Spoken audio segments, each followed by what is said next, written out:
Après une nouvelle nuit de violence en banlieue parisienne, le ministre de l'Intérieur français Bruno Le Roux appelle au calme. Une dizaine de personnes ont été interpellées la nuit dernière à Drancy, en Seine-Saint-Denis. Les actes de vandalisme, jets de pierre, voitures incendiées se multiplient en région parisienne depuis le 2 février, date à laquelle le jeune Théo a été victime d'un viol présumé lors de son arrestation par des policiers. Anne-Charlotte Inet.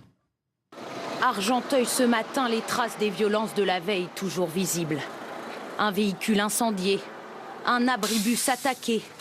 En fin d'après-midi, une cinquantaine de jeunes s'étaient donné rendez-vous officiellement en soutien au jeune Théo, mais cocktail Molotov à la main, rassemblés pour en découdre. Il y avait des jeunes, ils essayaient de faire tomber le camion. Après, ils crient justice pour Théo. Après, ils l'ont brûlé. Je suis descendue, j'ai vu.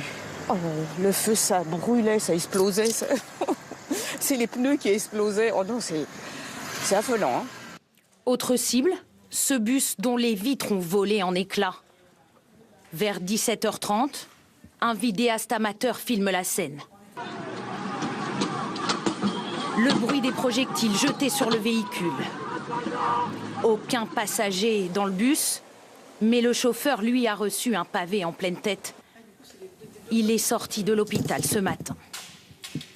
Selon certains jeunes du quartier, ces petits groupes en colère après le viol présumé de Théo n'avaient pas d'autre moyen de se faire entendre. Parce que vous voyez, on se disait, François, on va faire une marche, ils vont se dire quoi? Bon, ils vont faire leur marche. Dès qu'ils ont fini leur marche, ils vont tous rentrer chez eux. Donc il n'y a rien, ça ne va pas bouger. Quand on se retrouve à tout brûler, c'est là ils vont commencer à se regrouper entre eux, ils vont commencer à trouver une solution. Pour la police qui a procédé à 11 interpellations, ces échauffourées n'avaient rien de spontané. Aux alentours de 14h30, un message a été diffusé sur Facebook appelant à se rassembler à partir de 17h sur la dalle à Argenteuil. Ce n'était pas un rassemblement pacifique parce que le message précisait qu'il fallait venir visage dissimulé en raison des caméras et équipé, donc sous-entendu équipé de choses pour projeter sur les policiers.